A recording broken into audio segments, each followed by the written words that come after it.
Bueno, la verdad que hay que agradecerle de antemano que se haya tomado el trabajo de venir al programa, a nuestro querido amigo el fiscal de cámaras de los tribunales de Rosario, el doctor Guillermo Camporini, porque realmente está trabajando a destajo. Guillermo, te vemos atravesado por la tragedia de hace una semana, el sábado por lo del parque, el domingo, permanentemente. Sí, no soy el único, esto No, sí no, que hay no. que decirlo. Bueno, Acá, te lo decimos a realmente, vos no, en no, nombre ya sé, tuyo, te a agradezco, todos, pero te ¿no? quiero decir, mira, si hay algo que tenemos un pequeño orgullo el Ministerio Público, o sea, un orgullo en el sentido de lo lamentable de los hechos, que tanto en el hecho de calle Salta, o sea, como en el suceso del Parque de la Independencia, el Ministerio Público, a través de la fiscal de primera instancia, la doctora Graciela Argüelles y la doctora Cristina Rubiolo, fueron los primeros en llegar. O sea, al suceso de calle Salta, la doctora Argüelles llegó a las 10:10 de la mañana, Sí, sí. y al otro, la doctora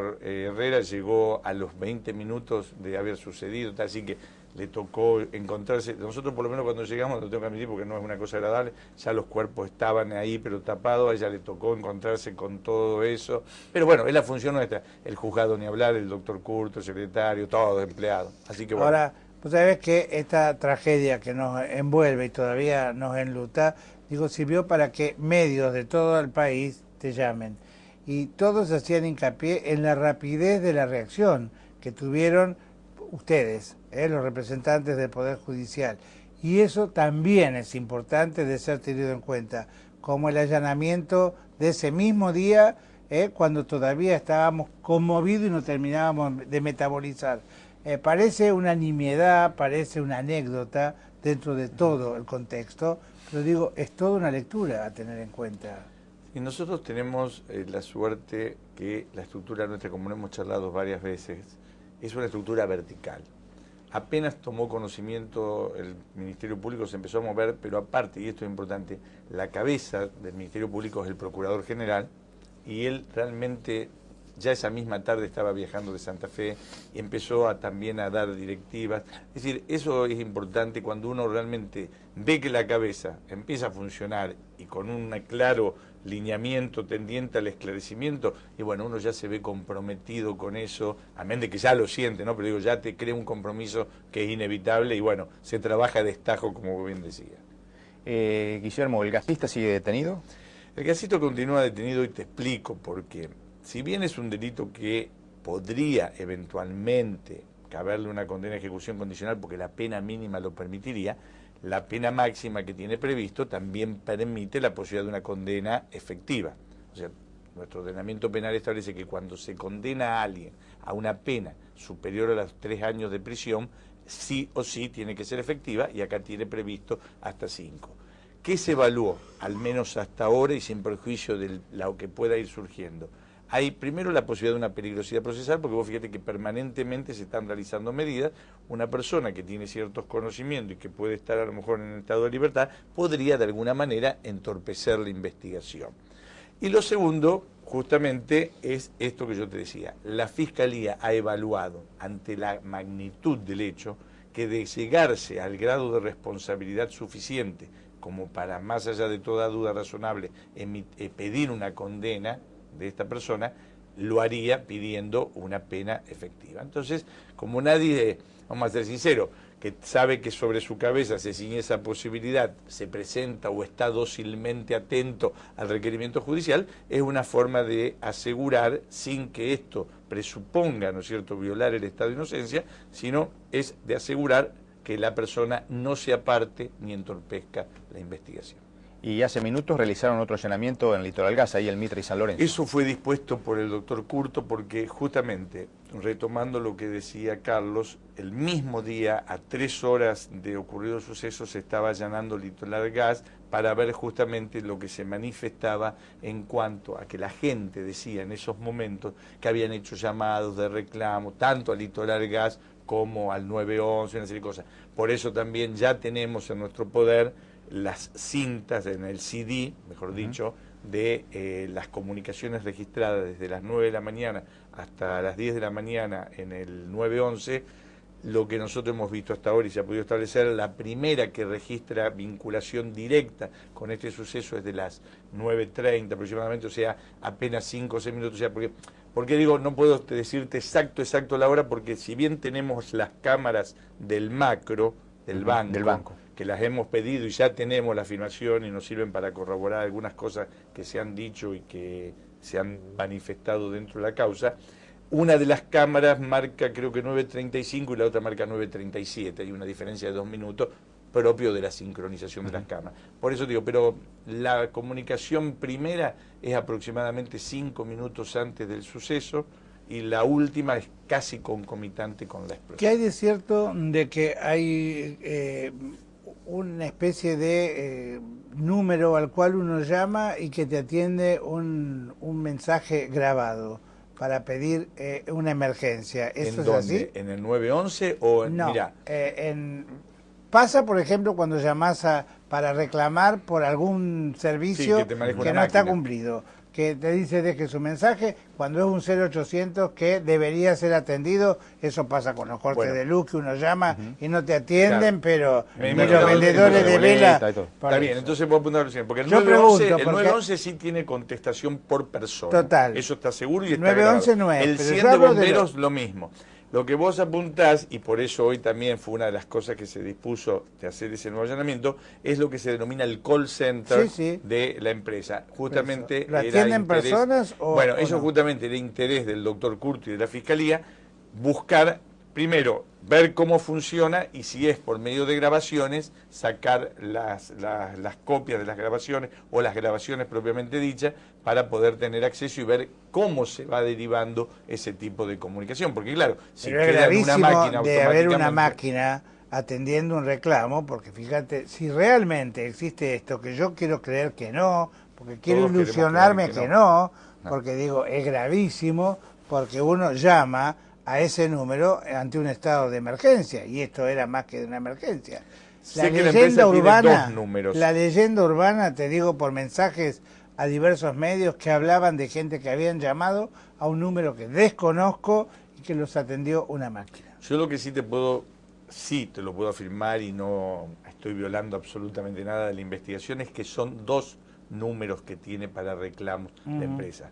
Uno, por lo que yo tengo entendido, es para reclamos, por ejemplo, de pago de facturas y ese tipo de cosas, y el otro que sería dentro del call center para las emergencias. Justamente, y vuelvo a repetirte, la medida cumplida es para determinar cómo funciona ese call center. Y también lo otro que queremos ver, y también se volvió a hacer y que ya se había hecho en el primer allanamiento, tratar de cerrar el círculo de documental, entendido de ver qué ocurrió cuando se hicieron los reclamos previos y que dieron lugar a intervención, ahí sí, en 3 ocasiones, de Litoral Gas, incluido cortes por parte de la empresa del ingreso de gas al edificio. Todo eso, supongo yo que con lo que se ha ido juntando en el curso de la mañana de hoy, no sé si ya a esta hora habrán terminado, hasta hace 1 hora todavía no había terminado, por eso me demoré también un poco con la avenida. Vamos a ver, estamos en una etapa de ir avanzando y de juntándose. Estamos en una zona gris todavía. Vamos a tratar de ver que lo que sea blanco y lo que es negro que sea negro. Por ahora, desgraciadamente, estamos en esa zona media gris que es bastante complicada y que sé que es la que genera toda una ansiedad y toda una preocupación. Es decir, sabemos lo que pasó de la explosión para acá. Tienen que reconstruir de la explosión para atrás. En todo sentido, muy bueno eso que vos decís, porque la reconstrucción es en todo sentido. Es tanto de lo que estamos hablando ahora de ver quién llamó, cuándo llamó, cómo llamó, etcétera, como también qué pasó antes, y eso se puede, y eso justamente en materia de pericia, ver qué pasaba con los caños. O sea, porque todo el tema pasa, que según lo que tenemos hasta ahora, el gas llega hasta la puerta con un peso.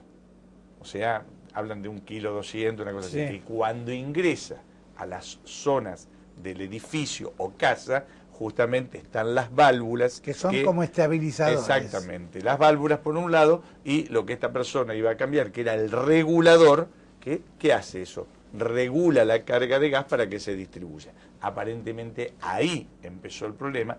Él hace su descargo, aduce que pasó una situación no posible de prever y que fue lo que lo convirtió a este hecho en el desastre que se convirtió.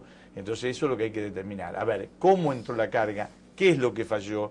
qué es lo que sucedió que no se pudo cerrar la válvula con la debida antelación. Todo eso es importante destacarlo. Todavía no hay una pericia. Lo que hay son informes técnicos. Una pericia es distinto al informe técnico. El informe técnico es algo preliminar que se hace como para orientar la investigación. La pericia, aparte, cuando es pericia propiamente dicha, tiene que tener también el derecho de estar notificado y enterado, por si quiere hacer uso de la posibilidad de designar perito de parte, todo aquel que sea comprometido con la investigación. Por ejemplo, la persona que se encuentra privada de libertad, puede ser eventualmente Litoral Gas, puede ser eventualmente Enargas, que son todos aquellos que eventualmente pueden tener a nivel de los contralores algún tipo de responsabilidad. ¿Con Enargas tuvieron alguna posibilidad de Sí, contacto? Porque sí, ya con estuvo. la prensa es muy El primer difícil. día mismo, el primer día, no, miento, al día siguiente, el día no fue el martes mismo, sino el miércoles, porque el martes no, el miércoles, estuvo uno de los abogados de Enargas en Rosario, estuvo Desde Buenos Aires. Desde Buenos Aires, sí, sí, porque sí. en general acá te No, derivan no, a no, Buenos no. Aires, No, te no. dice... Vino dígame, directamente, es más. que tengo vendría a ser noticia. El controlador. como sería la superintendencia de seguro para las compañías. O como el Bueno. ENRES Es el con Aguas órgano que está por Santafesinas. arriba. O como el Perfecto. ENRES con Aguas Contralor del Santafesinas. Contralor. Exacto. Que Exactamente. esto fue una institución creada cuando se privatiza. Claro. ¿eh? Exacto, O antes sea, era gas del Estado. Era gas O del sea, Estado. Se hasta la- controlaba a sí misma como Exacto. ente del Estado. Era periodo Menem y Dromi ministro. ¿eh? Exactamente, sí, Ahora, sí. Las privatizaciones largan en el 92, si mal no me equivoco. Exactamente. ¿no? Ahora, Guillermo, una pregunta, porque acá tuvimos a un perito, un Gasista matriculado. arquitecto también, que habló, que lo conoce mucho a Carlos García, y habló muy bien, dijo que era un hombre que conocía el Tiene oficio. 23 años de por matriculado, eso, o sea que lo es un conoce, hombre que tiene experiencia. que tiene experiencia. Dice que ellos están capacitados para que encontrarse con un caño que de pronto empiece a salir el gas fuerte, creo que ellos le ponen el pie encima y si es necesario el cuerpo. Aparentemente lo que acá sostuvo, yo hablé con tantos funcionarios, con tantos gente involucrada, que creo que fue el abogado defensor del gasista, que me dijo que intentó ponerle el pecho y que fue eyectado casi a 3 metros del Eso lo caño dice. por la presión del gas en ese momento. O sea, si es cierto o no, por supuesto no puedo hacer la evaluación. Ahora, si vos me decís que él haya dicho eso, sí, es cierto, lo dijo en su declaración como un medio... O sea, vos que has estudiado Derecho, vos también lo que sea, o sea, la declaración indagatoria, si bien es el primer modo de introducir una persona dentro de una causa penal, porque es cuando hay un estado de sospecha suficiente respecto a una posible responsabilidad penal, es también el primer medio de defensa de la persona. ¿Por qué? Porque justamente, ¿en qué consiste la indagatoria? En imputarle los hechos. O sea, se le dice, señor, mire, usted está detenido, como en este caso, y está acá prestando declaración porque se sospecha que usted puede tener responsabilidad penal en este hecho que ocurrió tal día, tal hora, en tal lugar, donde sucedió esto por tal y tal razón, porque usted actuó imprudente o actuó negligente, lo que sea. Y él a partir de ahí hace su descargo. Y en el descargo, una de las cosas que él dice, que él, cuando intentó parar eso, hizo una explosión que lo tiró hacia atrás y que le impidió poder seguir actuando sobre eso, y a partir de ahí todo lo que se fue desencadenando, la rapidez con que se fueron sucediendo los hechos, y bueno, habrá que ver si fue un hecho fortuito o no. Podría ser un hecho fortuito Nunca, por la si vos me preguntás, obsolescencia yo te del decía, material y yo te voy a demás. repetir, en este momento, Carlos, o sea, es imposible descartar nada. Por ahora hace todo presumir que ha habido una actitud no producto de un hecho fortuito, sino una actitud imprudente o en su caso negligente, y a su vez una falta de violación a los deberes de cuidado y idoneidad en el momento de desempeñarse, pese a ser justamente un gasista matriculado. Guillermo, recién estábamos hablando sobre las distintas aristas que tiene esta causa. Y, lógicamente, la gente se pregunta hasta dónde llega o no la responsabilidad de la empresa, en este caso de Litoral Gas, que dicen hasta la puerta con la caja que está en la vereda, hasta adentro por los caños. ¿Qué está establecido? Por lo que fueron en su momento los pliegos licitatorios, que eso es de acceso a cualquier persona prácticamente por internet, lo que se fijó es que la responsabilidad total y absoluta de la empresa que tiene la concesión llega hasta el ingreso a la propiedad. A partir de que el caño, por eso justamente están los reductores o válvulas o reguladores, porque era lo que yo te explicaba antes, hasta la puerta cuando ingresa llega con una potencia el gas. A partir de ahí se va regulando. Bueno, todo lo que hace a la parte de donde están las cajas y donde está la válvula, etcétera, eso hace al consorcio. Es decir, es el consorcio, en este caso digo consorcio porque el edificio, ¿no es cierto? En este caso el consorcio el que tiene que disponer, a través de su administrador, a quién se contrata como gasista matriculado cuando hay alguna deficiencia. Pregunta del Ego. Dale. ¿Qué incidencia tiene, qué responsabilidad si hay, si le cabe o no, a quien administra un edificio y que es en el que uno confía? Porque uno, lego en el tema, no puede estar en el que viene a cambiar un ascensor, un montacarga, una válvula de esta de gas. Muy buena pregunta, porque nosotros lo que sí la administradora ha declarado, y ha declarado a título informativo, porque justamente como uno todavía no tiene el panorama totalmente, digamos, aclarado, no da para tomarle una testimonial, porque tomar una testimonial implica juramento. Entonces vos prácticamente la estás llevando a que si digo la verdad me puedo autoincriminar, y si miento me enganchan por el falso testimonio. Tampoco hay un grado de sospecha suficiente como para que preste una declaración indagatoria. Está en una declaración intermedia que es la informativa. ¿Qué pasa? Que indudablemente la decisión, por lo que eso sí lo tenemos de la declaración, de contratar justamente, por ejemplo, a este gasista, fue tomada al menos por el consejo administrador del edificio, que responde, digamos, la administradora a las pautas que le fije el mismo. ¿Por qué? Porque también acá, eso sí está comprobado, que toda la primera actuación, cuando justamente fueron las 3 veces que fue Litoral Gas ante reclamos que había, que eso siempre ellos se encargaron de aclarar de que en realidad ellos iban por reclamos por falta de presión sí. Sin perjuicio de que admiten que se encontraron con pérdidas y por eso se hicieron los cortes. Pero ¿qué quiero decir?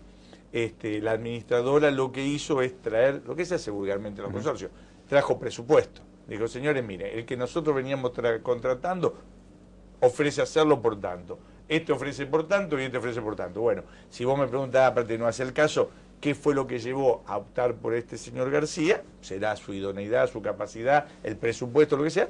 El consorcio decide contratarlo a esta persona. Y termino la idea de lo que hablábamos antes. Todo lo que es en las partes comunes lo tiene que tiene que asumir la responsabilidad de contratar y de tomar las decisiones el consorcio a través del administrador. Cuando ya entramos en lo que son nuestras unidades, somos responsables nosotros, cada uno individualmente, si tenemos una pérdida en el calefón, si tenemos en la cocina, de contratar, previo si es necesaria una verificación, será la verificación, de contratar al gasista matriculado que se encargue de dar solución a ese problema. Recién en el pasillo, antes de entrar, hacías una comparación con respecto a lo que fue la explosión, la presión del gas, y lo comparabas por ahí con kilos de trotil como para tener un poco magnitud de lo que fue esto.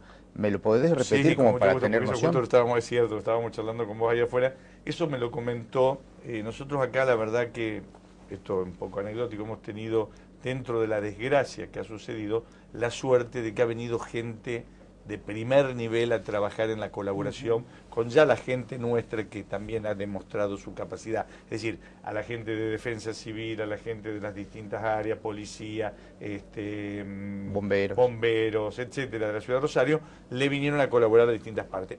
Gente que vino a colaborar de bomberos en la parte de rescate, fundamentalmente, el que estaba... ¿Cómo? El coordinador general. Claro, el que estaba a cargo, que era un comisario de la Policía Federal, participó en lo que fue toda la tarea de rescate cuando fue el atentado de la AMIA. Tuve la oportunidad de hablar en 2 oportunidades con él y nos comentó 2 cosas, que eran las que yo te decía. La primera, las dificultades acá eran mayor para trabajar porque en AMIA el edificio tenía una contextura de creación distinta y entonces eran todos como placas, como bloques, que era mucho más fácil retirarlo. Acá, cuando querían entrar con las placas, se empezaba a romper todo y se convertía en escombro, y la prueba de ello fue que en un momento dado, tomando que el edificio se hundió hasta el final, es decir, que llegó hasta el piso, llegó hasta un segundo nivel de cochera. Quiere decir que si le tomás 2 niveles de cochera, más el piso de planta baja, más los pisos, y teníamos a una altura de un segundo piso de los otros edificios, vos mirabas los escombros, quiere decir que teníamos escombros de más o menos 8 o 9 metros de altura. ¿Qué nos decía este hombre? Que el efecto que se produjo por la reproducción de la potencia del gas, o sea, el gas viene a un quilaje, al no actuar la reducción y entrar ese mismo quilaje a distribuirse, se potenció 3 o 4 veces, con lo cual cuando explotó, él nos daba ese ejemplo, que era prácticamente 2 o 3 veces más la fuerza explosiva que tuvo esto que lo que tuvo el trotil que se colocó cuando se hizo el atentado de la AMIA. Gracias, Guillermo, por haberte hecho un hueco y venir a... Vos sabés que me hubiera sentido muy mal si incumplía con mi palabra porque ustedes son amigos. Bueno, gracias. De años. Gracias. Yo creo que a partir de esto todo va a cambiar. Primero, los recaudos que tomamos nosotros como ciudadanos.